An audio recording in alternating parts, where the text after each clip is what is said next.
Oiê, vamos falar de A Viagem? Sejam muito bem-vindos a mais um vídeo, a mais uma explicação. E no vídeo de hoje, para a gente continuar estudando os contos dentro do coletânea de contos do Giovanni Martins, chamado O Sol na Cabeça, a gente vai dar aqui hoje uma olhada, nós vamos analisar, a gente vai ler o começo do que a gente tem da história também, o conto número 8 de 13, que vai se chamar A Viagem. Eu, inclusive, também vou fazer algumas análises, falar alguns elementos importantes, algumas construções para você poder prestar atenção e, inclusive, o que eu achei do conto. O conto A Viagem é um conto até que extenso, se a gente for comparar o que a gente tem da contagem de páginas e da contagem do que a gente tem de tamanho dos outros contos. Mas, ainda assim, ele carrega, assim, suas longas 12 páginas sobre o que a gente vai ter a respeito de uma viagem, tanto no sentido de uso de narcóticos, no sentido psicológico, quanto também no sentido físico. Mas é interessante perceber também como a gente tem esse uso do Giovanni Martins do artigo definido. Em várias situações, em vários nomes que ele vai ter a respeito de nomes de contos, que nem a gente já viu que a gente teve O Caso da Borboleta, A História do Periquito Macaco, O Rabisco, A Viagem, e inclusive a gente vai ver nos próximos vídeos O Cego e O Mistério da Vida, no que vamos ter dessa especificação. Muito interessante quando a gente pega um tipo de personagem ou um tipo de situação para a gente poder especificar. Isso é um recurso muito utilizado por muitos outros autores e muitos outros escritores, que traz uma particularidade no sentido de que a gente tem que prestar atenção que aquilo é uma história muito específica e não é generalizada, então a gente não consegue fazer nem uma previsão do que vai acontecer e muito menos falar que é tudo a mesma história. Então usar o artigo definido é uma coisa muito interessante como recurso de título. E vale lembrar também para você que caso você queira ver minhas anotações e também as fontes do que eu cito até mesmo de artigos ou coisas que eu coloquei a respeito de cada um dos contos dentro desse livro, inclusive desse conto, tem um link aqui embaixo do vídeo, ou você pode escanear esse código QR aqui na tela com a câmera do seu celular para poder dar uma olhada. Iniciando o conto, nós temos que ele é uma homenagem, como diz também o próprio narrador, ao Rafa, é claro. O próprio narrador, chamado Rafa, ele acabou de chegar no Cabo do Arraial, tentando fugir da festa de fim de ano e também de toda a loucura que é Copacabana. Ele, inclusive, está com sua namorada, ao qual a gente vai ter o nome aqui de Nanda, e também o seu amigo Gabriel. Ele estava muito feliz porque ele achou que não só aquela situação que eles estavam na praia, tanto ele quanto a sua namorada, ia unir muito mais eles e também tirar daquela situação de universidade, de xerox, de fazer com que eles tenham pesquisas e qualquer outra coisa naquele ambiente universitário, mas que também tinha a união do Gabriel naquele lugar que ele não conhecia. O Gabriel era um amigo dele de longa data e ainda ficava mais feliz que tanto a Nanda e o Gabriel tinham uma boa relação, então era unir a fome com a vontade de comer. A casa que eles foram passar ao final de ano era a casa de um argentino que a gente vai ter bem tempo com um personagem chamado de Juan.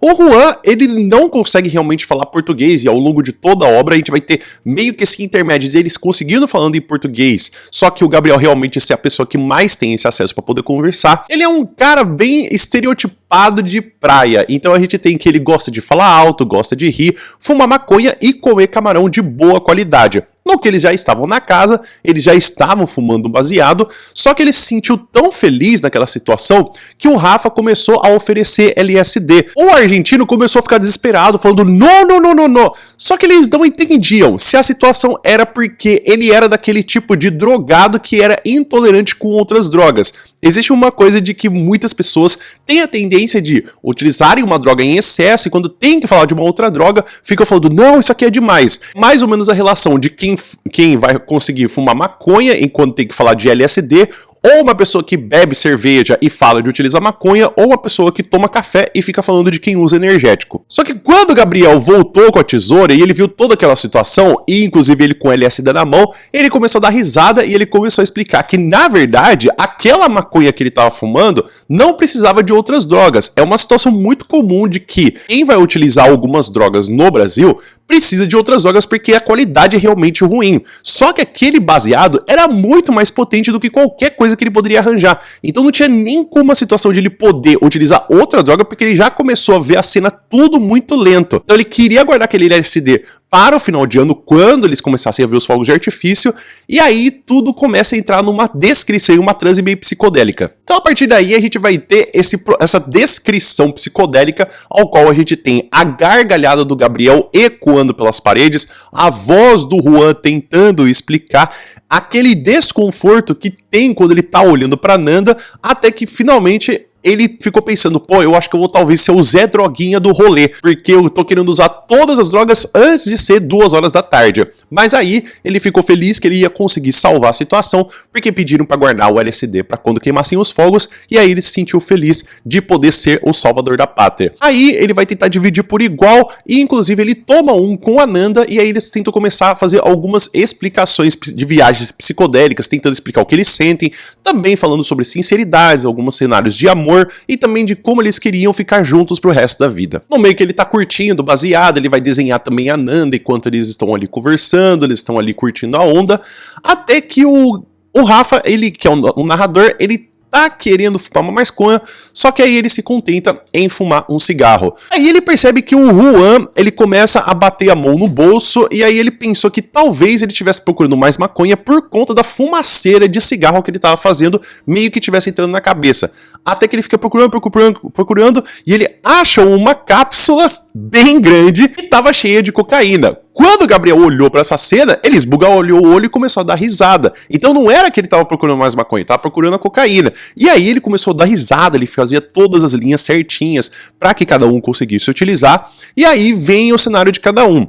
O Gabriel é uma pessoa que usava, só que aí ele só pegou um pouquinho pra colocar na boca e deixar a boca dormente. O Juan tava muito feliz porque ele queria que as pessoas utilizassem, só que o Rafa, ele nunca utilizou. Ele fala, inclusive, que as drogas que ele utiliza vão ser maconha, doce e lança-perfume, só que o lança-perfume em ocasiões especiais. Ele nunca tinha utilizado cocaína. Naquela meia situação, ele fala que ele não vai utilizar, porque ele nunca tinha usado, então ele não queria fazer essa pala, né? Ele já tinha fumado maconha, tava no cigarro, depois ele ia passar para LSD, então ele falou assim, ó, eu acho que eu vou guardar, eu não vou utilizar agora. Só que a Nanda fica naquilo, ela fica olhando, não sei o quê, e aí ele até tenta desejar que ela não utilize, só que aí ela aceita. O narrador vai ficar muito ciumento, porque os dois dividiram uma nota de R$2 para poder fungar a cocaína, e aí eles começam a decidir para poder caminhar para a praia. O Gabriel e o Juan estão conversando em espanhol, curtindo a onda.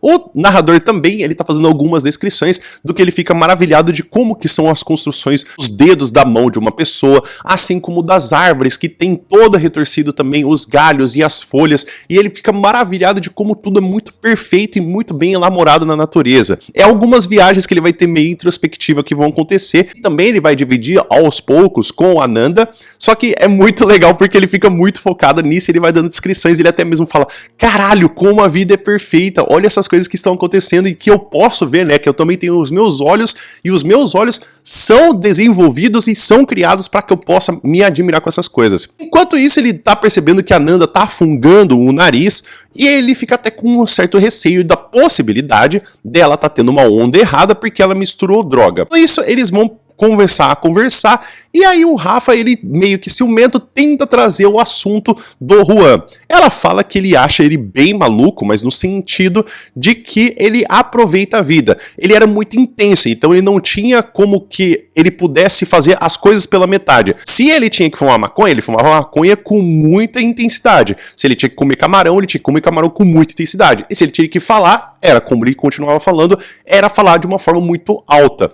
Ele até pergunta, né, se ele gostava do Juan, ou até mesmo se achava ele meio gay. A Nanda olha pra ele e fala assim, olha, você tem uns papos meio estranhos. O Rafa, meio que não entendendo o assunto, até pergunta se achava louco no sentido de drogado também.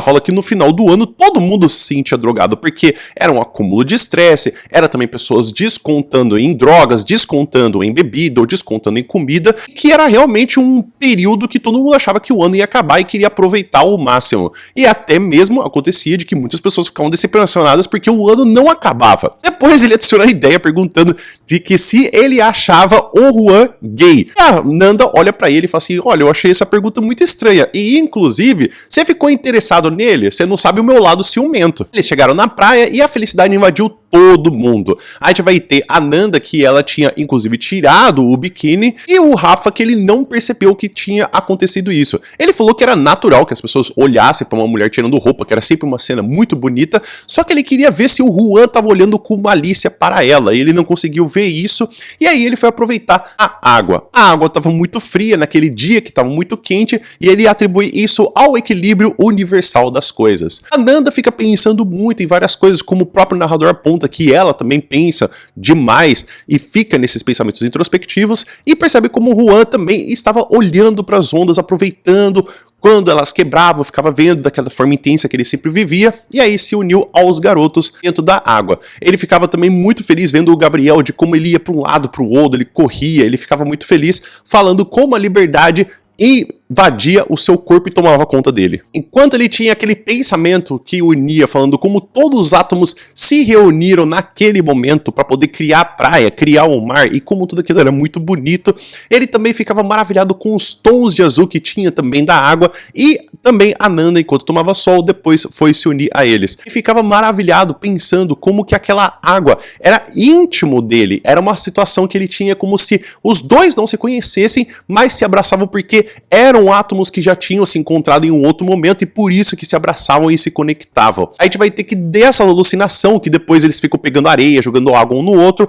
os ciúmes do Rafa vai embora e também a sua neurose, e aí quando ele vai perceber, cada um tinha ido para um canto para poder começar a explorar as praias, que era o que o espírito de Rafa estava pedindo, que era descobrir coisas e se aventurar. Eles vão andando por um bom instante, vão andando por um bom momento, que até, mesmo se ele falasse que se não fosse por conta das drogas, ele não conseguiria continuar andando. Eles vão apontando para algumas coisas, vão com alguns gestos, mas a única comunicação que eles têm mesmos é, se não, ou linguagem corporal, ou ficar dando risada. Enquanto o Rafa tentava pensar o que se passava na mente de cada um dos seus amigos, e até mesmo no que passava no seu íntimo, até do que eles tentavam sentir, o Juan parou e falou que era melhor que eles fossem voltar porque já ia escurecer logo. Ele até vai fazer uma sugestão de que eles fossem pelas dunas, que seria um caminho muito mais curto. Aí o Rafa explodiu de êxtase. Ele ficou pensando em como que cada um dos grãos de areia tinha se unido para poder formar ali, e também de quanto tempo demorou para que todos aqueles grãos de areia se unissem naquele momento,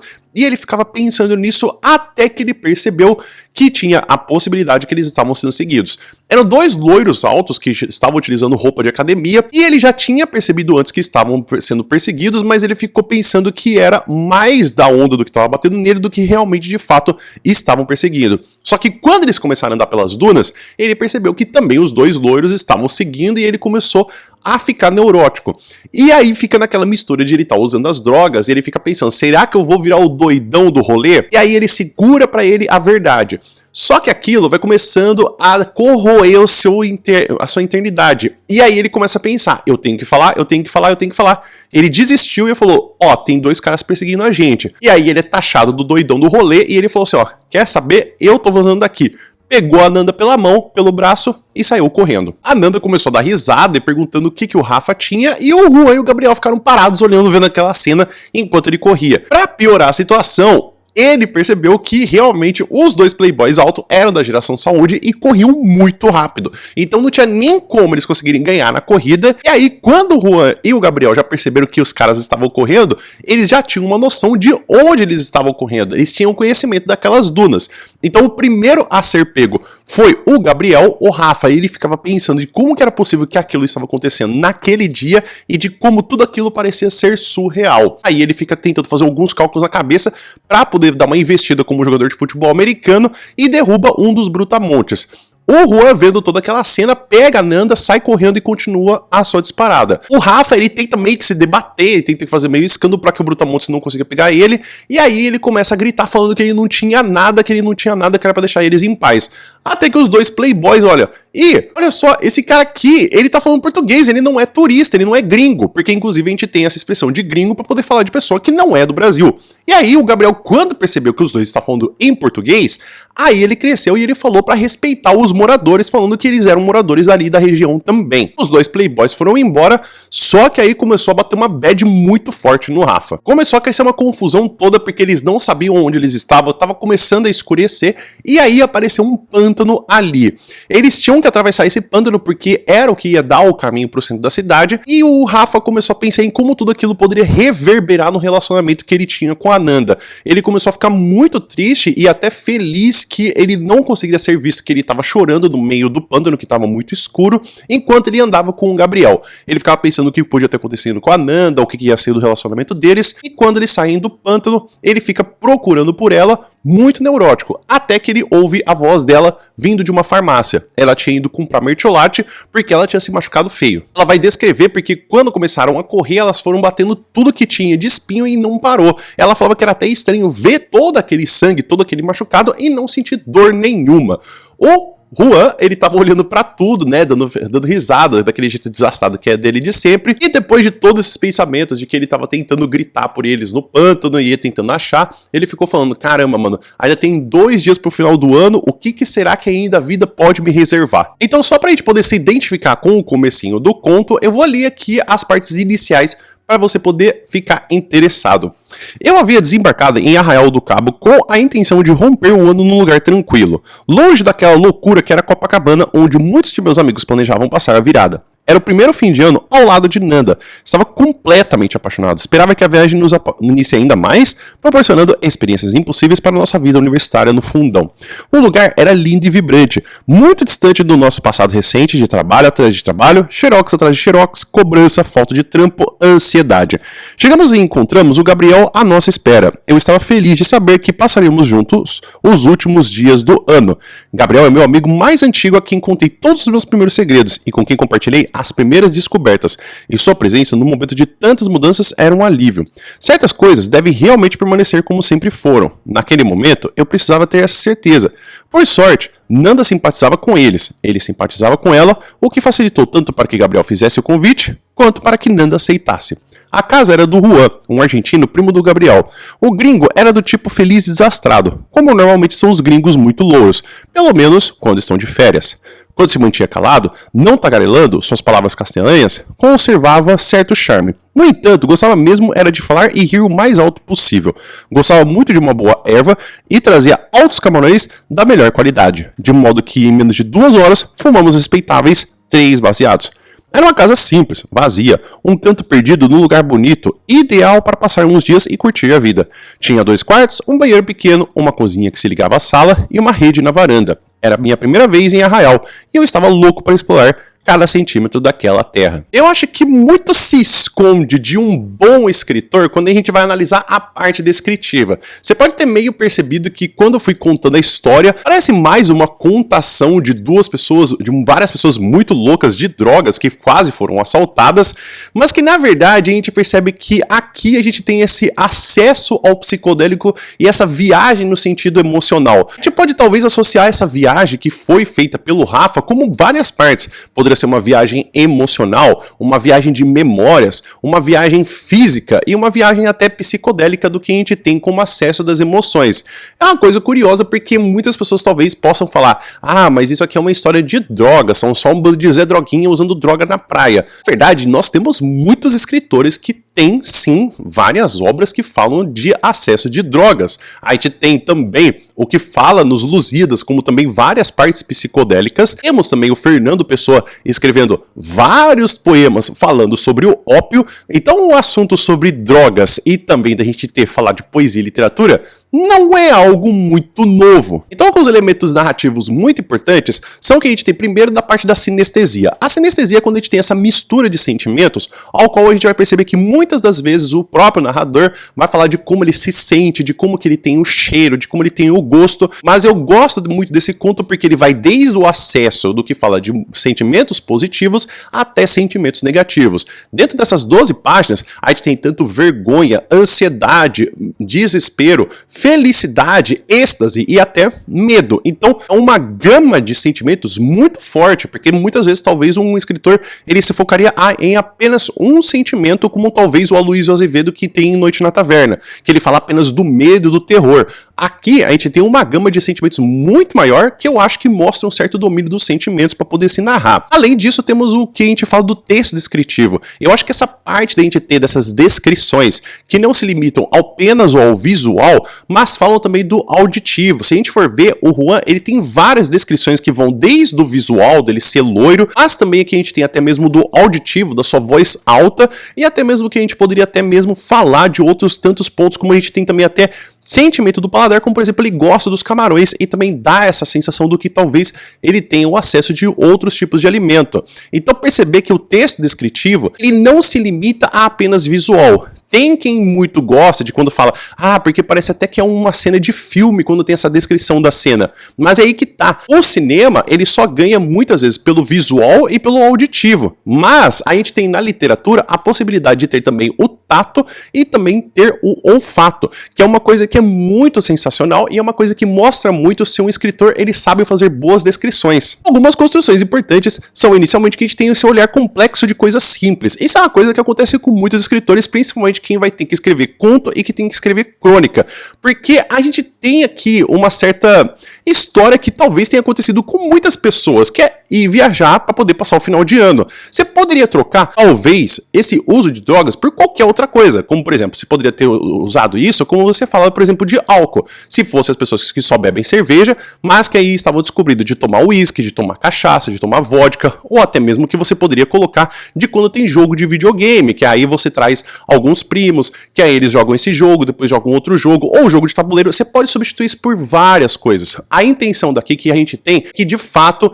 existe uma naturalização que coloca como a gente tem a literatura marginal, de que de fato as drogas são de acesso. E aí falar que tem, sim, da realidade da sociedade que temos da periferia carioca. A gente não pode ficar falando que isso não existe, isso não é certo, que não sei o quê. Tudo bem, você pode ter esses valores, mas falar que isso não existe na realidade, que isso aí é uma coisa que ela é praticamente só pra noinha, só pra drogado viciado, é meio que relacionar como se não fosse normal realmente a gente ter na sociedade brasileira acesso a drogas. Até como, por exemplo, a gente tem que cerveja não é visto como droga e cigarro também não. Aí a gente faz esse estabelecimento apenas quando é ilegal. E eu acho que é tão importante a gente falar desses assuntos e também como o Giovanni Martins fala desses assuntos, quando a gente analisa aqui o que a gente tem do artigo científico. A importância da obra O Sol na Cabeça para a literatura brasileira e sua relevância sob uma perspectiva social de Isabelle Laurence Marques Fonseca Silva, que é tirar um pouco dessa parte da literatura marginal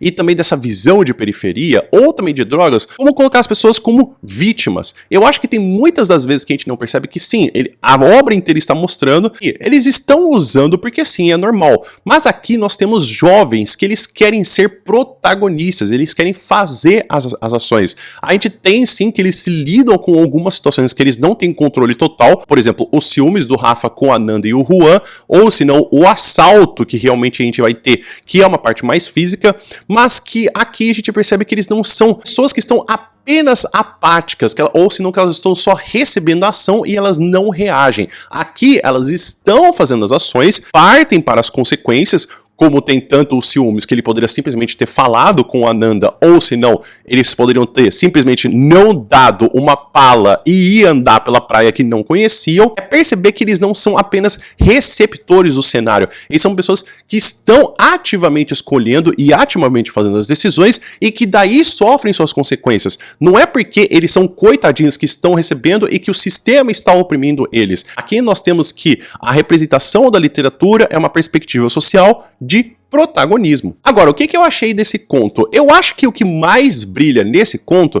não é nem de fato o uso de drogas, que é uma coisa que eu falei pra vocês que já é uma coisa muito batida. Então, falar de drogas, tipo, cara, a gente tem o Lord Byron, a gente já tem também tantas outras figuras que já usam drogas na literatura clássica, que tipo assim, você tem mais uma obra falando sobre drogas, é uma coisa assim, que tipo, por exemplo, maconha é uma coisa muito antiga. Tipo assim, não é nenhuma droga atual, sabe? Tipo assim, falar, nossa, porque tem essa obra que o cara usa maconha. Tipo assim, pelo amor de Deus, né, mano? Se você for ver um pouquinho das suas aulas de literatura, você vai ver que tem tantos outros escritores que já usaram coisa até mais pesada. Então, eu acho que essa história, ela brilha na descrição. Eu acho que a gente vê essas complexificações psicológicas, as complexificações que a gente tem deles pensando sobre coisas muito simples para virarem coisas absurdas, como os átomos reunidos para eles poderem ver a praia e toda a água, ou como tem o contato com a água e a gente se sente tão bem no mar, assim como a gente também tem esses pensamentos para o futuro, como tem o Rafa com a Nanda. Eu acho que é aí que o Giovanni Martins ele brilha muito, que é mostrar pra gente que a gente pode ter um olhar literário para coisas simples que muitas das vezes a gente não tem. E isso é é o que faz a literatura, porque não é a história ser grandiosa. Nós percebemos que os contos aqui têm histórias até que não muito complexas ou difíceis de entender, mas é como que a história se desenrola. Eu acho que é bem aquela coisa que você pode ter uma piada que pode ser contada por duas pessoas. Uma pessoa que sabe contar piada e uma pessoa que não sabe contar piada. A pessoa que sabe contar piada, na essência, tá contando a mesma coisa, mas é o jeito que você conta. Eu acho que as descrições do Giovanni Martins é o que mostram realmente que ele tem um conhecimento não só de vivência do que a gente tem das periferias da realidade carioca, mas também desse olhar literário. Então é isso, pessoal. Espero que vocês tenham entendido, espero que vocês tenham gostado. Fica aqui então o que a gente tem do conto A Viagem. De tanto a gente vê o que acontece no conto, resumo, uma análise, um pouquinho de uma leitura e também do que eu achei.